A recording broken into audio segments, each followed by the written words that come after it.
Hello students, I am Taruna Saini, PGT Accountancy from Suraj School Bhiwadi.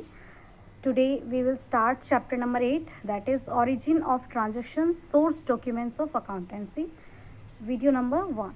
Okay, so first of all, before beginning the chapter, I would like to tell you the meaning and what is the importance of this chapter. So the chapter name is Origin of Transactions. Origin means शुरुआत, transactions means business के लेन then transactions. तो transaction की शुरुआत कहाँ से हुई, कैसे हुआ? तो जैसे कि सपोज़ आपने स्कूल की फ़ीस डिपॉजिट करवाई, तो बदले में अकाउंटेंट सर आपको क्या देते हैं? आपको एक फ़ी रिसिप्ट देते हैं। तो वो आपके लिए क्या हो गया? एक सोर्स डॉक्यूमेंट हो गया। अगर मान लीजिए आपके फादर ने आपको अमाउंट दिया कि फ़ीस डिपॉजिट करा के आना, आप घर गए, आपके फादर ने आपसे पूछा बेटा फ़ीस डिपॉजिट करा दी, तो आप क्या बोलोगे? Yes papa. तो पापा क्या देखेंगे? आपकी फ़ी रिसिप्ट देखेंगे। तो फ़ी रिसिप्ट आपका एक प्रूफ है, एक सबूत है कि हाँ आपने वो ट्रांजैक्शन किया है। ठीक है, अकाउंटेंट सर ने आपने उनको अमाउंट दिया, उन्होंने आपको बदले में पेमेंट दिया। तो ओरिजिन ऑफ ट्रांजैक्शंस का मतलब है ट्रांजैक्शन कहाँ से हुई, कैसे शुरुआत हुई, कैसे पता चलता है, it depends upon the documents. For example, अगर आप रेस्टोरेंट गए, आपने खाना खाया, तो फिर वहाँ पर आपने खाना खाने के बाद में बिल पे किया, तो वो जो बिल है वो आपका सोर्स डॉक्यूमेंट है। किसी को आप बोलोगे कि आप रेस्टोरेंट गए और आपने खाना खाया, तो कैसे पता चलेगा? It depends upon the document. आपने कहीं से सामान परचेज़ किया, आपने मॉल गए, आपने सामान खरीदा, तो वहाँ से आपको क्या मिलता है? बिल मिलता है सामान खरीदने के बाद, that is a proof. So origin of transaction मतलब ट्रांजेक्शन कैसे शुरू हुई और इसका पता कैसे चलेगा? सोर्स डॉक्यूमेंट की मदद से पता चलेगा।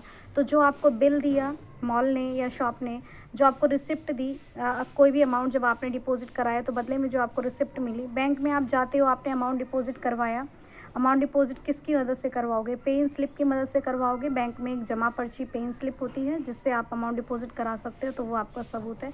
तो यानी कि पे इन स्लिप, चेक, बिल, ये सब आपके क्या हो गए? सोर्स डॉक्यूमेंट्स हो गए। तो आज हम यही पढ़ने वाले हैं कि क्या होते हैं ये। तो सोर्स डॉक्यूमेंट्स का थोड़ा सा इंट्रो मैंने आपको दिया कि सोर्स डॉक्यूमेंट ऑफ अकाउंटेंसी क्या होते हैं, ट्रांजैक्शंस की शुरुआत होते हैं और ये आपको ये बताते हैं कि ट्रांजैक्शन एक्चुअली में हुई है, क्योंकि बिना सबूत के अकाउंटेंट ट्रांजैक्शंस को रिकॉर्ड नहीं करता। तो ये जर्नल से पहले आता है कि ट्रांजैक्शन कैसे बिगड़े। उसके बाद में है कि क्यों पढ़ रहे हैं इस टॉपिक को, क्या इंपॉर्टेंस है। ये इसकी इंपॉर्टेंस ये है कि कोई भी अकाउंटेंट जब तक किसी भी ट्रांजैक्शंस को रिकॉर्ड नहीं करता, जब तक कि उसका सबूत अवेलेबल ना हो, तो एक तरह से सोर्स डॉक्यूमेंट जो हैं बिजनेस के लिए लीगल एविडेंस का काम करते हैं, सबूत का काम करते हैं। तो ये आज का हमारा चैप्टर है कि सोर्स डॉक्यूमेंट्स क्या क्या हैं और उनकी क्या इंपॉर्टेंस है, क्यों हम इन्हें इस्तेमाल करते हैं। So in this chapter we will study about two things, that is source document of accountancy and vouchers. Okay, हम दो चीज़ें पढ़ेंगे। आज की क्लास में हम पढ़ेंगे source documents of accountancy, then in tomorrow's class we will study about vouchers, meaning, types and preparation of the vouchers. So let us discuss the meaning of source documents of accountancy. So source documents are the first record about the details of a business transaction. Source document में business की transaction की सारी detail होती है। आप अपने mind में एक बार स्कूल की फी रिसिप्ट लेकर आइए, वहाँ पर क्या लिखा रहता है? डेट, किस डेट को अमाउंट डिपॉजिट करवाया, स्कूल का नेम, आपका नेम, अकाउंटेंट सर के सिग्नेचर, ठीक है, और ट्यूशन फ़ीस दी है, ट्रांसपोर्ट फ़ीस दी है, एग्ज़ाम फ़ीस दी है, एक्सेट्रा, ये सारी की सारी चीज़ें उसके अंदर लिखी रहती है। अगर आप मॉल गए, आपने मटेरियल परचेज़ किया, तो वहाँ क्या होता है? मॉल का नेम, शॉप का नेम, डेट होती है, क्या क्या अमाउंट आपने क्या क्या मटेरियल आपने परचेज़ किया, किस किस अमाउंट का है, क्या रेट है। यानी कि सोर्स डॉक्यूमेंट्स क्या होते हैं? Are the first record about the details of a business transaction. These documents report the date होगी, अमाउंट होगी, पार्टीज इन्वॉल्व होगी और ट्रांजेक्शन्स का नेचर होगा, एक्चुअली में क्या परचेज़ किया है। तो एंट्रीज जब कभी भी जर्नल में बनाएंगे तो वो ऑलवेज किसकी मदद से बनाएंगे? सोर्स डॉक्यूमेंट की मदद से बनाएंगे। समझ में आ रहा है? Source documents are the first details of the business transactions, और इन्हीं की बेसिस पर आगे आप जर्नल में रिकॉर्डिंग करते हैं। देन आपके कौन कौन से सोर्स डॉक्यूमेंट हैं, तो मैं आपको नेम पहले बता देती हूँ कि कौन कौन से सोर्स डॉक्यूमेंट हम पढ़ने वाले हैं। हम पढ़ेंगे बेटा कैश मीमो, एक एक करके सारे समझेंगे। एक हम पढ़ेंगे इनवॉइस को ही बिल भी बोल देते हैं। हम पढ़ेंगे चेक, हम पढ़ेंगे पे इन स्लिप, एक आपका आएगा debit note, credit note, debit note आएगा, क्रेडिट नोट आएगा, और एक हम पढ़ेंगे रिसिप्ट। रिसिप्ट तो कितनी हो गई आपकी? कैश मेमो, इनवॉइस या बिल एक ही बात है, cheque, pay in slip, debit note, credit note और रिसिप्ट, ये आपकी 7 होती हैं। तो सबसे पहले हम पढ़ते हैं कैश मेमो। जैसे कि नेम से ही क्लियर हो रहा है, कैश मेमो यानी कि जब कोई भी बिजनेसमैन कैश पर ट्रांजैक्शन करता है। When a trader sells the goods for cash, cash पर ट्रांजैक्शन हो रही है तो वो कैश मेमो देगा। And when he purchase the goods on cash, अगर उसने कैश पर गुड्स खरीदा है तो उसे कैश मेमो मिलेगा। जैसे कि आप किसी शॉप पर गए, आपने कैश पर सामान परचेज किया, उन्होंने जो आपको बिल दिया उसके ऊपर बिल नहीं लिखा होता, कैश मेमो लिखा होता है। कैश मेमो जब आपने परचेज किया तो आपको मिलेगा, जब आपने सेल किया तो आप कैश मेमो दोगे। अब क्योंकि ये सोर्स डॉक्यूमेंट है तो इसके अंदर सारी डिटेल्स होगी। क्या क्या डिटेल्स होगी? क्वांटिटी, रेट, टोटल प्राइस, क्या क्या आपने ख़रीदा है, सब कुछ इसके अंदर मेंशन होगा। स्पेसिमेन देखिए कैश मेमो का, यहाँ पे देखिए आप ग्लोबल वॉच कंपनी, ये नेम हो गया, और यहाँ पे डिस्क्रिप्शन हो गया कि कितनी क्वांटिटी खरीदी है। 3 टाइटन की खरीदी हैं, D06 और 2 खरीदी हैं टाइटन राग की 108। रेट लिखा हुआ है, अमाउंट लिखा हुआ है, फिर डिस्काउंट जो मिला, क्वांटिटी टोटल कितनी खरीदी, ठीक है, और फिर यहाँ पे मैनेजर के सिग्नेचर आ जाएंगे। तो कैश मेमो का मतलब क्या हुआ? व्हेन अ ट्रेडर बाइज और sells the goods for cash, जब कोई भी ट्रेडर परचेज करता है गुड्स को कैश पर या बाई करता है या सेल करता है कैश पर, तो हम उसे क्या बोलेंगे? कैश मेमो उसने इशू या रिसीव किया है। देन आपका आता है इनवॉइस। तो मान लीजिए अभी हमने क्या एग्जांपल लिया था, इस तरफ क्या था, यहाँ था सेलर और यहाँ था बायर। अभी की जो ट्रांजैक्शन हमने सोर्स डॉक्यूमेंट देखा, उसमें क्या देखा? सेलर ने इसको सेल किया और इसने इसको क्या दे दिया? पेमेंट दे दिया। तो कैश पर सेल हुआ, तो हमने कौन सा डॉक्यूमेंट यूज़ किया? Cash memo. लेकिन अब क्या हो रहा है? अब सेलर किस पर सेल कर रहा है? क्रेडिट पर सेल कर रहा है, यानी कि उसको अभी अमाउंट नहीं मिला है। तो वो कौन सा डॉक्यूमेंट यूज़ करेंगे? वो एक डॉक्यूमेंट बनाएंगे, इनवॉइस। तो सेलर के लिए तो ये डॉक्यूमेंट इनवॉइस है, और बायर इसी चीज़ को क्या बोलेगा? बिल बोलेगा। यानी कि इनवॉइस ही बिल होता है, डिपेंड करता है कि कौन सी पार्टीज़ के लिए क्या है। तो अगर सेलर ने बायर को क्रेडिट पर सेल किया है तो उसे बोलेंगे इनवॉइस, और जो डॉक्यूमेंट यूज़ किया। तो invoice is a bill, invoice और a bill is a prepared by seller of the goods when he sell goods on credit. जब क्रेडिट पर सेल हुआ है तब इनवॉइस यूज़ होगा। सेलर के लिए वो डॉक्यूमेंट इनवॉइस हो गया और बायर के लिए वो डॉक्यूमेंट बिल हो गया। इसके अंदर पार्टी के नेम आएंगे, गुड्स, क्वांटिटी एट्सेट्रा, सारी इन्फॉर्मेशन इनवॉइस और बिल के अंदर आती है। देन आपका आता है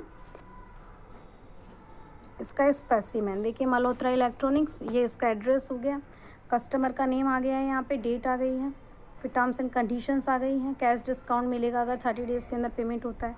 यहाँ क्वांटिटी आ गई है, डिस्क्रिप्शन आ रहा है, कितनी क्वांटिटी परचेज़ की है, क्या क्या सामान परचेज़ किया है, क्या क्या रेट है, क्या क्या अमाउंट है, जो डिस्काउंट अवेलेबल हुआ है वो बताया है, ठीक है, और यहाँ पे सिग्नेचर हो गया। तो इस तरीके से इसके अंदर सारी, अगर आपसे पूछे कि भाई इनवॉइस है, कैश मेमो के अंदर क्या क्या डिटेल्स होती है, तो दोनों पार्टीज़ के नेम आएंगे, सिग्नेचर आएंगे, ठीक है, अमाउंट आएगी, डेट आएगी, डिस्क्रिप्शन क्या क्या अमाउंट परचेज़ किया है।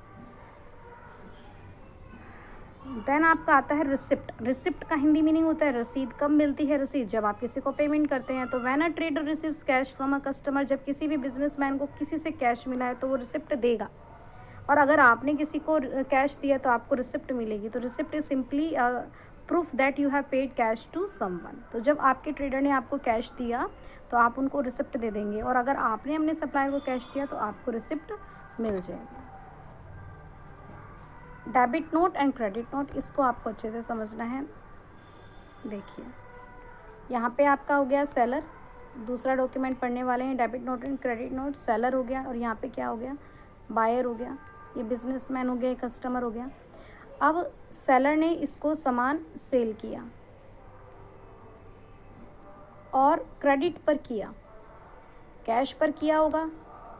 तो अगर बायर उसको सामान वापस करेगा तो सेलर भी उसको पेमेंट किस में दे देगा? कैश में दे देगा। लेकिन अब हम कौन सा केस लेकर चल रहे हैं कि सेल किया है सेलर ने बायर को, क्रेडिट पर सेल किया है, उधार पर सेल किया है। अब बायर को कुछ सामान समझ में नहीं आया, अप टू द मार्क नहीं था, स्पेसिफिकेशन के हिसाब से नहीं था, कोई ना कोई ड्रॉबैक थी प्रोडक्ट में, तो उसने इस सामान को क्या कर दिया? वापस। तो इसे क्या बोलेंगे? Sales return. चैप्टर 2 में हमने किया है अकाउंटिंग टर्मिनोलॉजी में। When the goods are return by the buyer to the seller, it is known as sales return. Sales मतलब कि सेलर ने बायर को सेल कर दिया और अब वो वापस से आ रहा है, सेल्स रिटर्न हो रहा है, कस्टमर ने वापस दिया है, ठीक है। अब ये क्या हो गया, कस्टमर, बायर हमारे लिए क्या होता है, कस्टमर होता है। अब जब बायर ने सामान दिया तो ये कौन सा अकाउंट होता है, पर्सनल। हमने कल की क्लास में पढ़ा था पर्सनल अकाउंट है, बायर एक इंसान है, पर्सन है। अब क्योंकि वो गिवर है, सामान वापस दे रहा है, गिवर है, गिवर, तो रूल क्या होता है पर्सनल अकाउंट का, debit the receiver credit the giver.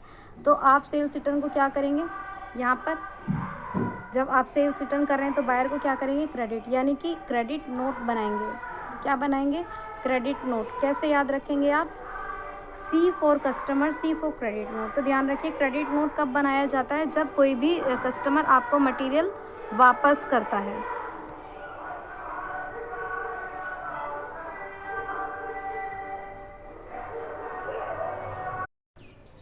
Yes, students, we were discussing debit note and credit note. Let us continue. Debit note and credit note. Okay, so for this I was giving you an example that यहाँ पे आपका है seller और यहाँ पे आपका है buyer. तो सेलर ने बायर को क्रेडिट पर सेल किया, क्रेडिट पर सेल करने के बाद में बायर को कुछ मटेरियल समझ में नहीं आया तो उसने उस सामान को वापस किया, जिसे बोला सेल्स रिटर्न। तो क्योंकि बायर पर्सनल अकाउंट है, गिवर है, तो इसको हम क्या करेंगे, बायर का अकाउंट हम क्या करेंगे, क्रेडिट करेंगे। रिवर्स अगर हम केस लेते हैं, अगर हमने लिया है, यहाँ पे है सेलर और सेलर ने सप्लायर से सामान ख़रीदा है, परचेज़ किया है। अब इसको कोई सामान समझ में नहीं आया तो इसने वापस कर दिया, परचेज़ रिटर्न। तो सेलर यहाँ पर क्या हो गया, अब गिवर हो गया और सप्लायर यहाँ पे क्या हो गया, रिसीवर। तो हम सप्लायर के अकाउंट को क्या करेंगे, डेबिट करेंगे, डेबिट द रिसीवर। तो हमने क्या देखा कि सेल्स रिटर्न के केस में कौन सा डॉक्यूमेंट बनाते हैं, सेल्स रिटर्न किसने किया, कस्टमर ने, C for customer, C for credit note. Credit note is a document which we purchase when we sell the goods and debit note is prepared when the goods we return the goods to the supplier.